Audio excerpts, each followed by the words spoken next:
Fisicoquímica. Vamos a recordar principios que hemos avanzado en la anterior materia que precede a esta. Por ejemplo, la fisicoquímica observa y estudia los principios físicos que gobiernan las propiedades del comportamiento de sistemas químicos.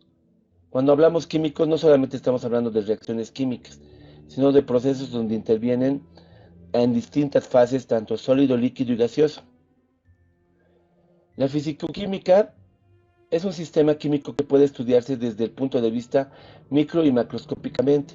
Acá lo podemos ver, un émbolo, no podemos ver el aire en sí, cómo se comprimen las moléculas y cómo aumentan su velocidad cinética, pero sí sabemos imaginariamente que están compuestos de moléculas. Por eso también lo vemos desde el punto de vista microscópico. Cuando hablamos de microscópico, algo que se nos tiene que venir a la mente matemáticamente es que estamos hablando de matemáticas diferenciales. O sea que vamos a ver símbolos como delta, símbolos como diferenciales y símbolos como integrales. Como vamos a ver el proceso desde la parte más pequeña hasta la más grande, vamos a llevar matemáticas con símbolos diferenciales. Esa va a ser la pequeña diferencia en lo que han llevado en fisicoquímica con lo que vamos a llevar en termodinámica. La fisicoquímica viene de la unión de las palabras física y química, que va a referirse a un aspecto tanto físico como fenómenos de escala molecular, o sea que va a haber transformaciones energéticas. La fisicoquímica representa una de las ramas donde vamos a ver más mezcla de todas las materias que llevamos en nuestra vida como estudiantes, tanto como ser termodinámica, electroquímica, que es lo que lleva más los de ingeniería química industrial, mecánica cuántica, que los que llevan física pura, y funciones de matemática, los que llevan tanto la parte económica como la parte de modelación. Vamos a representar interpretaciones a nivel molecular, atómico y estructural, y ellos son los que hacen estudios para la parte de estudio del universo. Ya, en cambio, nosotros vamos a ver más que todo los parámetros que nos encierra más que todo lo que hemos llevado en físico-química en el anterior semestre, que es la temperatura, la presión, el volumen, el calor y el trabajo. Los tres primeros son los que podemos cuantificar en en la vida real. Con un termómetro podemos medir la temperatura, con un enemómetro podemos medir la presión y con recipientes eh, marcados podemos ver el volumen. El calor ya va a venir, es una sensación de lo que es caliente y frío. No se puede cuantificar en, digamos, un kilo de calor, digamos, o un kilo de trabajo. Son cosas que vienen a través de las anteriores medidas de parámetros de gases, líquidos y sólidos. ¿Ya? Y vamos a ver distintos tipos de sistemas, como son sólido, líquido y gaseoso. El que han visto en termodinámica se ha cerrado específicamente en gaseoso, de donde han debido, recuerdan la ley de los gases universales, después Gay-Lussac, a temperatura constante, a volumen y a presión constante. También están relacionadas a interpretaciones con interacciones moleculares, donde hay unas correcciones, por ejemplo, en la ecuación de Van der Waals es una modificación de la ecuación de gases ideales, donde los coeficientes A y B son interacciones moleculares, donde se los toman, ¿no? Ahorita solo recuerden las cosas que llevan en físico-química, tal vez no me entiendan hasta no ver la ecuación, ¿no? La ecuación, una cosa es hablar de físico-química y otra cosa es hablar de química-física. Cuando hablamos de química física, estamos hablando de cuantificar las cosas. Entonces vamos a recordar que la química física se basa en la termodinámica, luego se pasa a la estadística, donde la química cuántica abarca tanto estadística como mecánica estadística. Y la mecánica estadística termodinámica es un ciclo que parte desde química cuántica. Una pequeña parte es la que vemos que en termodinámica y está enfocada más que todo a la parte de lo que llevamos acá en ingeniería ambiental. Ya. Fisicoquímica tiene cuatro áreas principales, que son la termodinámica, la que vamos a ver, que ve propiedades con una diferencia de temperatura. La química cuántica, donde se ve la estructura molecular, atómica y la espectroscopía. Es el que ve eh, las frecuencias en los que están algunos elementos. Por ejemplo, esta química cuántica se utiliza más que todo para estudiar elementos que están a años luz de la Tierra. Y lo que ven es el espectro donde se ve cuánto de luz irradia un elemento y de acuerdo a eso ven el tamaño, la distancia y las propiedades químicas que tiene. Pero es una química aplicada estrictamente a la estructura atómica y molecular. Luego, también la físico-química se divide en mecánica estadística, es lo que estaba diciendo, donde ven más en la parte numérica, digamos, un análisis de crecimiento celular a través de calentar, digamos, no sé si han visto el crecimiento de microalgas. Las microalgas, aparte de necesitar luz, que es temperatura, necesitan nutrientes, pero esa parte de cuánta luz necesitan, esta mecánica estadística es la que se utiliza para determinar esto. Y cinética, estudia la rapidez de los procesos químicos. La termodinámica ve bastantes energías. Fíjense en el gráfico que ve energía de movimiento, que esto a través de la fricción genera calor, y ese calor se transforma en fuego. La energía lumínica, que a través de una diferencia de potencial eléctrico genera electricidad. La energía nuclear, que a través por la división de una molécula, esa división eh, despide mucha energía y esa energía genera calor y es lo que calienta el agua para hacer turbinas y las turbinas generan energía nuclear. Energía química es la energía que eh, al hacer una reacción química eh, despide energía, esa energía que se despide es energía endotérmica, para recordar un poco lo que han llevado en físico-química. Y la energía luminosa es la que viene de algún cuerpo con energía caliente, por ejemplo, el sol. Ya, esto es para que lo lean ustedes un poco, es prácticamente la definición de la termodinámica, donde es el estudio de la energía que va en varias formas, que ahorita les he explicado, donde nos ayuda a comprender el funcionamiento de motores, la eficiencia y también nos ayuda a comprender ese término que es la temperatura. ¿Ya? Los principios de la termodinámica pueden aplicarse a diseño de motores, cálculos de energía librada en reacciones y estimar la edad del universo, como les estaba diciendo en mecánica cuántica. Clases de energía. A ver, vamos a recordar un poco físico-química, que hacemos un balance de energía general cuando queremos hacer un diagnóstico de un problema. Si el cuerpo está en movimiento, la energía va a ser cinética. Y vamos a recordar su fórmula, que es su medio que la masa por la velocidad al cuadrado. Vamos a ver la energía potencial. Por ejemplo, este balón que está cayendo tiene una energía que al estar primero estático, gana de acuerdo a su masa y a su altura. Ya hemos visto esas dos energías porque cuando hagamos un ejercicio, ¿dónde se va a complicar el ejercicio? Digamos que estamos haciendo una reacción endotérmica en una determinada altura o un problema cotidiano que pasa comúnmente en los calderos es que está una revolución a una mezcla, ¿cómo les podría decir? A una velocidad de mezcla constante y eso se calienta también. O sea que aparte que tiene energía cinética, tiene energía calórica y ahí tiene que hacerse un balance energético. Y pónganse que ese caldero en rotación está a una altura, tiene energía potencial.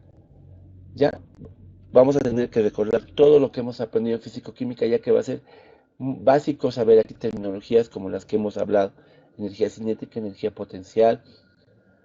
Ya, ahora vamos a ver tipos de energía de transferencia de calor, donde siempre va a haber un medio de transferencia y un medio donde va a dar la energía y otro va a ser el medio receptor. ¿Ya? La primera va a ser la energía de radiación. Por ejemplo, aquí está. Un ejemplo es que una casa, por ejemplo, se esté quemando y por simple transferencia de calor en el aire, en el medio es el aire, va a caer aquí, se va a calentar si es un material inflamable y se va a transmitir el calor. Por conducción, por ejemplo, el perrito se está calentando acá, la leña está generando, obviamente no le está saltando el fuego al perrito, sino lo que se está calentando es el aire, está conduciendo el calor a través del aire. Y por convección es el calor que se transfiere por líquidos y gases calentados al ser más livianos. Por ejemplo, la calefacción, eso se calienta aire en una parte y a través de conducción, a través de todo el aire que está en el cuarto se calienta. Listo. Formas de transformar la energía.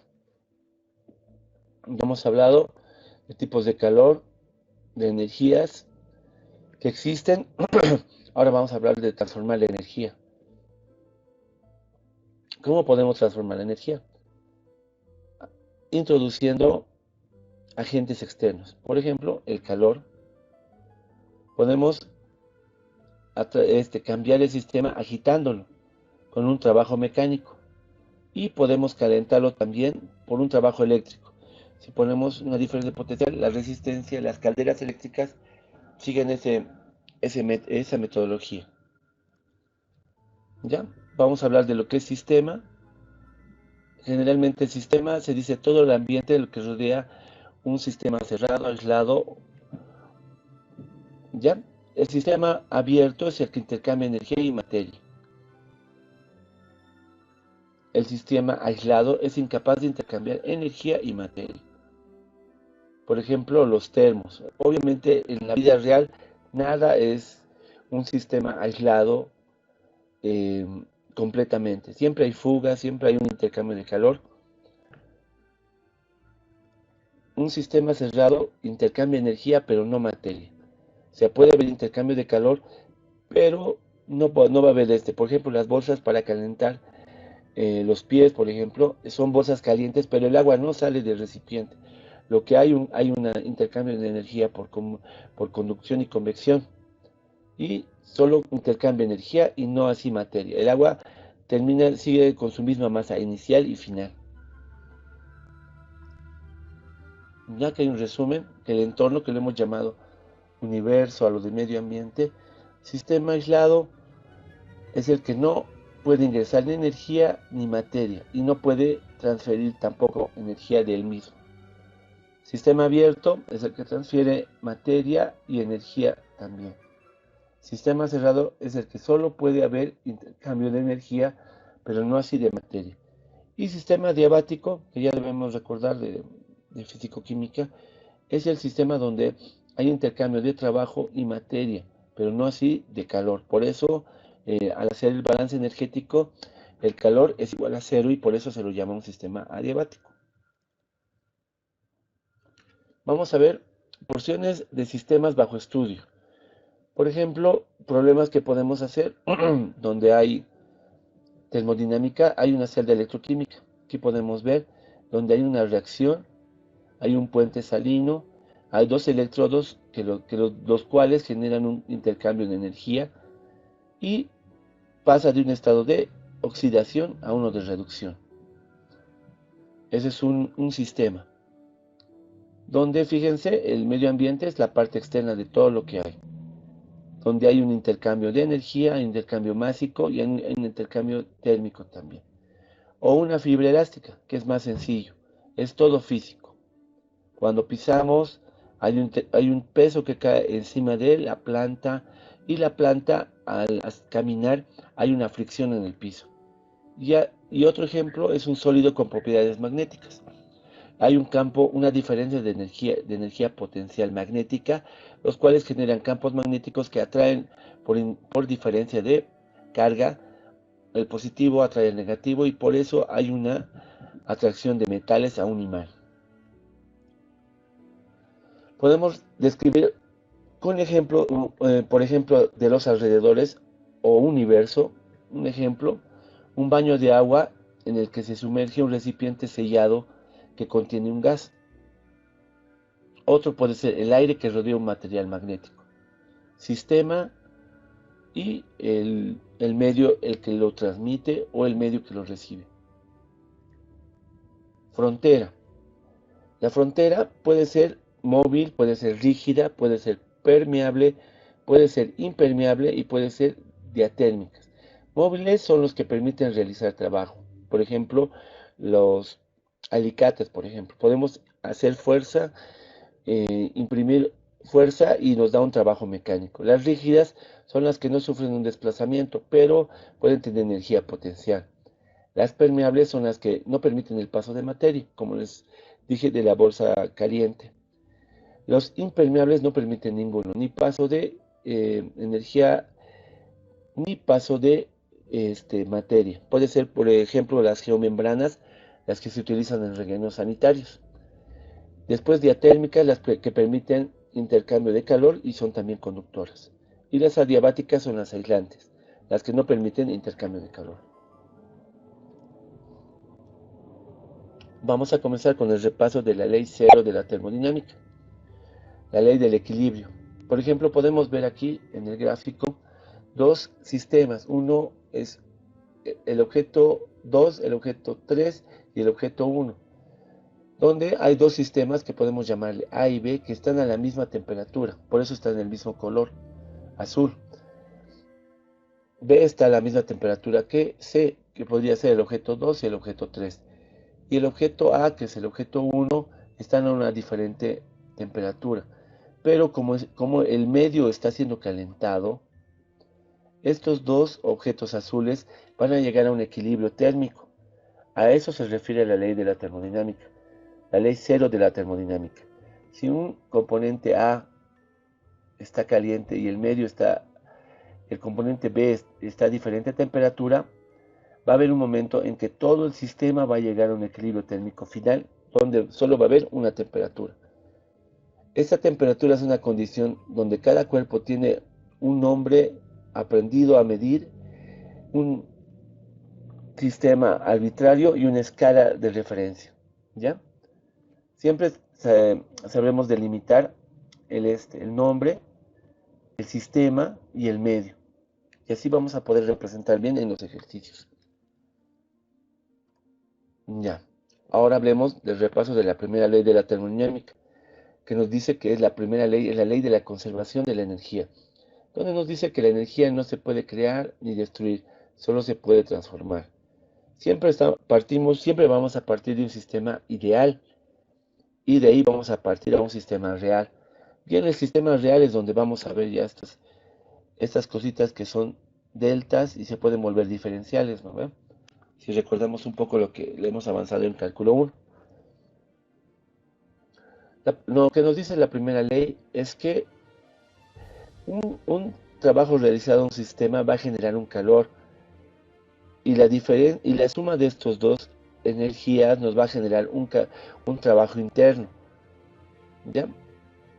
Por ende, cuando se añade un calor a un sistema trabajado, va a generar una energía interna que vamos a representar con esta ecuación, que ya la tenemos, ¿cómo se llama? Bien denotada, digamos. Y aquí está representada. Cuando el sistema genera calor, el trabajo es de salida. Y cuando, digamos, se calienta, el sistema gana calor. Y con eso hacemos un balance energético. Energías que entran y energías que salen. Estamos recordando cosas que ya han llevado por si acaso. Seguimos hablando de la primera ley de la termodinámica, donde hay un cambio energético interno. Por ejemplo, vamos a tomar el ejemplo de un gas. Va a haber un calor agregado que está aquí señalado con color rojo y el trabajo que va a estar generado con un color verde. Si se dan cuenta, es un émbolo. El trabajo va a ser una presión sobre esta área y el calor automáticamente va a generar una diferencia de temperatura. lo que va a hacer que el gas esté aumentando su entropía y por ende va a aumentar su volumen. Va a haber una lucha entre el calor y el trabajo. Esta ley podemos expresar que la energía interna que estas moléculas están bajo una presión y bajo una diferencia de temperatura va a ser igual al calor dado al sistema más el trabajo, pero cuando el trabajo está dado al sistema tiene el signo negativo. Eso más adelante les vamos a repasar. ¿Ya? En general, el cambio de energía interna va a ser el calor agregado más el trabajo efectuado al sistema. Solo que el símbolo del trabajo cuando ingresa al sistema es de signo negativo y cuando sale es de signo positivo. ¿Ya? Aquí está la explicación de lo que les hablaba. ¿Ya? El trabajo va a ser positivo cuando el trabajo está hecho por el sistema. El trabajo va a ser negativo cuando el trabajo hecho va a ser sobre el sistema. El calor positivo va a ser cuando el calor es absorbido por el sistema. Y el calor negativo va a ser cuando el sistema va a liberar calor. Experimentalmente se demostró que el calor que originalmente se medía por unidades llamadas calorías es el experimento del Joule-Thomson. No sé si hacen laboratorio de física, cómo se determina la capacidad calórica del agua. Se lo pone en un calorímetro y se determina cuánto de calor derrite el hielo. Y se suma la cantidad de hielo y la cantidad de agua que se ha sacado en un determinado tiempo y se determina que la capacidad calórica del agua es un kilogramo, una caloría por gramo. ¿Ya? De ahí viene esta equivalencia que, que sale de una caloría vale 4.18 joules. Y este se utiliza como factor de conversión también cuando queremos pasar de calorías a joules. Otras formas de representar el trabajo va a ser mediante gráficas. ¿Por qué se hace mediante gráficas? Porque es más sencillo evaluar los datos de variación de volumen y variación de presión a una temperatura constante. ¿Ya? Y simplemente se hace el cálculo del área bajo la curva. Bajo esta curva, todo lo que está perpendicular hacia abajo se lo mide y eso es el trabajo. Por eso se lo determina con la presión, con la variación de volumen.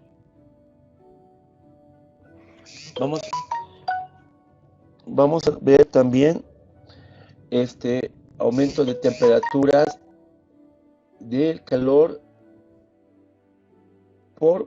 si se fijan, hay un coeficiente calórico acá. Fíjense, esta es la ecuación cuando queremos ver lo que un componente se derrite. Vamos a ver la masa, su calor específico y su variación a vapor saturado. Ya por eso hay calor latente de vaporización y hay calor latente de sobreevaporación. ¿Ya? Vamos a ir haciendo ejercicios para que recuerden cómo se hace la resolución con gráficas y con ecuaciones que ya han debido llevar en termodinámica.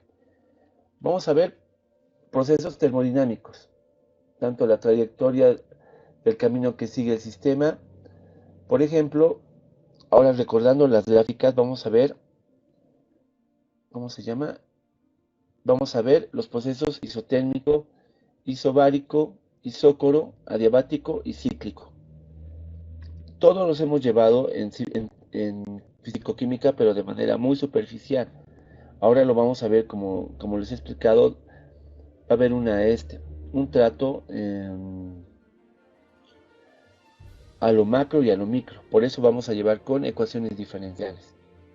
Vamos a ver términos de una sola dirección, o sea, por ejemplo, una reacción química. Y vamos a ver procesos reversibles, donde no ocurren cambios en la materia, pero sí en la formación de su sistema. ¿Ya? Aquí claramente lo dice, reversible no ocurren en la naturaleza, siempre infinitesimalmente próximo al equilibrio. ¿Qué quiere decir eso? Que ningún proceso en la naturaleza es reversible, ¿ya? Luego vamos a ver procesos irreversibles o espontáneos, que es lo que más comúnmente hay en la vida real. Ya, vamos a ver procesos termodinámicos adiabáticos, donde el calor va a ser igual a cero, como hemos hablado hace un momento.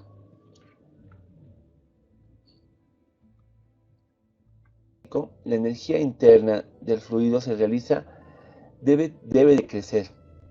Como si reemplazamos en la ecuación de la primera ley de la termodinámica, donde el proceso adiabático no genera calor ni al exterior y mantiene contenido su calor, el calor va a ser igual a cero. Entonces reemplazamos, entonces la ecuación para el balance de energía para un sistema adiabático va a ser la energía interna igual al trabajo realizado al sistema. ¿Cómo sabemos que es al sistema? Porque tiene signo negativo. ¿Ya? Esto quiere decir que cuando cualquier gas contenido en un cilindro o en un sistema donde podamos determinar el volumen, se puede determinar la energía interna a través del calor o viceversa, el calor a través de la energía interna. Vamos a ver procesos isotérmicos donde la temperatura va a ser constante. Ya que la temperatura va a ser constante, no va a haber una variación de energía interna. Entonces el calor propuesto al trabajo va a ser directamente igual al trabajo. El calor va a ser igual al trabajo. Vamos a ver procesos isobáricos con presión constante. Si se dan cuenta, no afecta en nada, entonces la ecuación se va a mantener completa. ¿Cuál es la única diferencia? Que el trabajo va a ser positivo. ¿Ya? Vamos a ver procesos isotérmicos, donde el volumen va a ser constante. Como el volumen va a ser constante, el trabajo va a ser cero, ya que no va a haber una variación de volumen. Como el volumen inicial va a ser igual al volumen final, la variación va a ser igual a cero. Por ende, el calor va a ser igual a la energía interna. Ya, lo que les estoy diciendo, por favor, vayan haciendo un resumen, un formulario, ya que eso les va a servir para su primer parcial. ¿Ya? Procesos termodinámicos. Por ejemplo, vamos a hacer un pequeño ejemplo. Un cilindro que tiene un gas contenido provisto, se le genera un trabajo de 5000 joules mediante un proceso isotérmico. Vamos a determinar la variación de energía interna del gas y el calor absorbido o cedido por el gas. Puesto que el proceso es isotérmico, no nos dice que está calentado, no nos dice que es adiabático, nos dice que es simplemente un gas contenido en un cilindro. Entonces estoy asumiendo que es un proceso isotérmico. Ya que es un proceso isotérmico, lo reemplazo en la primera ley y sabemos que cuando no hay variación de temperatura, la energía interna es igual a cero. Bueno, y entonces el calor va a ser igual al trabajo cedido. Como el trabajo se realiza sobre el sistema, va a ser de signo negativo. Pónganse que hubieran puesto en la respuesta que el trabajo es 5000 joules, sin el signo estaría mal. Reemplazando, fíjense que el delta U es igual a cero y el trabajo es igual a menos 5000. El calor, puesto que, puesto que el trabajo es negativo, concluimos que el gas cede calor y su valor es 5000 joules. Fíjense la diferencia. El calor cedido es 5000. El trabajo realizado es menos 5000. Esa es la pequeña diferencia con los signos. Ahora un repaso de la segunda ley de la termodinámica, que es la ley de la entropía. La entropía, la ecuación de la entropía es directamente el calor que se ha trabajado en el sistema sobre la temperatura que está en ese momento el sistema. Esta segunda ley nos enseña a determinar el grado de orden. Entropía es el grado de desorden que tiene. eh, Vamos a comenzar siempre con lo más sencillo, que es el gas, que está más relacionado con lo que han llevado en físico-química. Y este grado de desorden nos va a determinar si ¿cómo se llama? Si una máquina es eficiente. Para esto se utiliza más que todo la segunda ley de la termodinámica. En locomotoras a vapor, ya que vamos a medir la eficiencia de la máquina. ¿Ya? Rendimiento. Por ende, tiene un ciclo de trabajo. ¿Ya? Para base de siempre de un estudio, siempre tenemos que tener un punto de vista ideal. Por ejemplo, para los gases, siempre comenzamos de los gases ideales. Lo mismo se hace en la segunda ley de la termodinámica. Se lo hace como si se lo hace primero una máquina perfecta, donde su rendimiento es 100%. Pero sabemos que una máquina nunca va a rendir a un 100%. Siempre se va a acercar o va a ser menor al 100%. Ese es el enunciado de Kelvin Planck.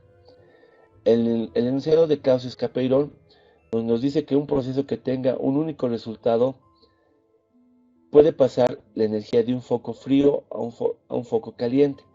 Nos dice que toda energía donde hay una diferencia de temperatura siempre va a pasar de un foco caliente a un foco frío. Nunca han visto que el calor vaya de frío al calor, ¿no? Que el calor, que el frío se transmita.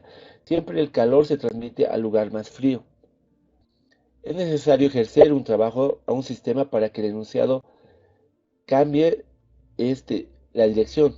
Por ejemplo, ¿dónde pasa esto? Es en los refrigeradores. Quitamos el calor de un ambiente para que esté frío. ¿Ya? Ese es otro tipo de motores que vamos a ver. Y eso lo vamos a ver ya en el tercer, cuarto parcial, esto que es la segunda ley de la termodinámica. ¿Ya? Aquí está el enunciado donde nos repite que siempre se observa que el calor pasa espontáneamente de los cuerpos calientes a los cuerpos fríos para quedar a la misma temperatura. La segunda ley de la termodinámica nos refiere a la entropía, que es la fracción de energía de un sistema que no es posible de convertir en trabajo. La entropía no se halla en un sistema en equilibrio. Siempre la entropía va a tender a tener valores positivos, porque gracias a la ley de caos, siempre cualquier sistema siempre va a tender a moverse. Por ejemplo, ahorita estábamos, a pesar de que estamos en nuestros lugares, estamos moviéndonos con la rotación de la Tierra. Siempre cualquier sistema va a tender a tener un movimiento. La segunda ley afina el concepto de lo que es la entropía, o sea, el grado de desorden. Cuando un sistema aislado alcanza una configuración máxima de entropía, ya no puede experimentar cambios. Ha alcanzado el equilibrio. Sabemos que cuando hacemos explotar un cuetillo o algo, va a haber ruido, va a haber cambios de temperatura, va a haber ruido, pero va a llegar un punto donde va a llegar a una temperatura de equilibrio. Y eso es lo que intentamos demostrar con la primera y la segunda ley de la termodinámica. Ya como les estaba mencionando, va a ser un calor intercambiado por el sistema hacia el ambiente sobre la temperatura absoluta del sistema.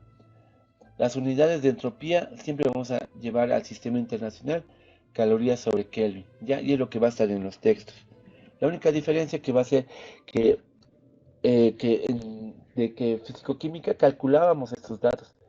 En termodinámica vamos a aprender a usar tablas, vamos a aprender a interpolar valores para determinar valores que nos va a servir para acercarnos a calcular valores reales. ¿Ya? Fíjense cómo se maneja la entropía. Cuando un gas están divididos por un compartimento que no se puede pasar, vemos que la temperatura aquí es mayor, 3 veces la temperatura. Y aquí es una temperatura A. Cuando rompemos esto, todo el sistema comienza a mezclarse. Primero no se sabe qué temperatura es. Tal vez sube, tal vez este lugar estaba frío y esto baja la temperatura del gas B. O al revés, estaba más alto. Pero llega al final a una temperatura de equilibrio. Y eso también genera una entropía final de equilibrio o desorden final. Fíjense ahora un ejemplo de cómo el calor, esta constante de entropía, fíjense, El calor latente es cuando cambia el estado sólido a líquido. Sabemos que el calor latente del agua es 10 gramos, perdón, 80 kilogramos por 80 calorías por gramo. Y tenemos 10 gramos de hielo. Y sabemos que está a una temperatura de 0 grados. Como estamos en grados absolutos, 0 grados Celsius es 273 grados Kelvin. Y tenemos la entropía del cambio, pero tenemos un charco de agua. El hielo se lo echa a un charco de agua, pero esta agua se congela por esta temperatura. ¿Ya? Entonces, ¿qué va a hacer? Va a ser el calor que ha desprendido el agua, que es a esa temperatura que está el agua ahorita a nivel normal, es de 800 calorías. Y la temperatura ambiente es 25, más 273 es aproximadamente 300. Tenemos entonces la entropía del agua y la entropía del hielo, que sumadas va a dar la entropía de todo el sistema y que siempre va a ser mayor a cero. ¿Ya? Ahí verificamos esta ley de la termodinámica. Vamos a ver máquinas térmicas en los últimos parciales, donde vamos a ver cómo fluye la temperatura a través de máquinas, donde va a pasar de caliente a una parte fría y va a generar un trabajo. Esto es lo que pasa en las plantas termoeléctricas. Hay una caída de agua, eso genera una energía centrípeta, que calienta agua y o genera energía eléctrica, y la energía eléctrica genera vapor y el vapor calienta agua o cualquier sistema que le podemos dar. El sistema absorbe calor, realiza trabajo y libera calor. Otros sistemas que vamos a ver, que son los imposibles, estos son supuestamente los reversibles, ¿no? Como les dije, siempre vamos a partir de un ejercicio donde vamos a partir de lo ideal. Lo ideal sería que todo el calor se transforme en trabajo, pero algo siempre se pierde. Esto por eso es imposible. Es un sistema reversible. Esto no va a pasar. Vamos a hablar de otras leyes, por ejemplo, de una máquina posible que de los 400 genere un trabajo de 100 joules, pero se haya perdido al 300 joules de calor al exterior. Y un ejemplo de máquina imposible es de que los 400 joules generen 400 joules de trabajo. Vamos a ver el valor de la eficiencia.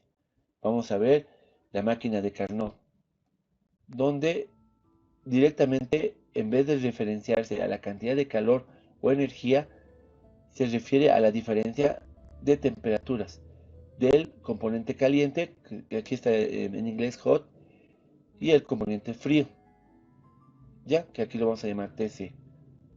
Directamente, cuando es un ciclo de Carnot, podemos evaluarlo directamente en temperatura del frío sobre temperatura del calor, ya de la parte caliente. Esto lo vamos a ver más adelante. Solo estamos repasando lo que han visto en físico-química, ¿ya? Una eficiencia de una máquina es el calor trabajado sobre el calor introducido al sistema. En aquí directamente trabajan las energías que genera tanto la parte caliente y la parte fría. Fíjense, solo el trabajo no importa tanto.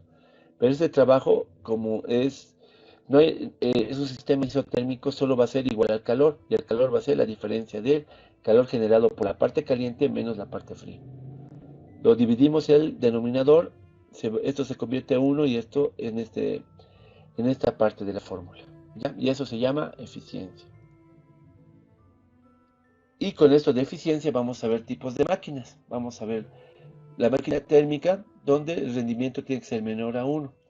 Y la máquina frigorífica, donde el calor ingresado va a ser sobre el consumo del trabajo producido. En este, si se dan cuenta, es distinto el cálculo, ya que en una frigorífica estamos intentando sacar calor de un sistema. En cambio, en la máquina térmica estamos generando calor a través del mismo. Si se dan cuenta, en aquí el calor está como denominador y el trabajo está como numerador. Y la eficiencia es al revés, si se dan cuenta.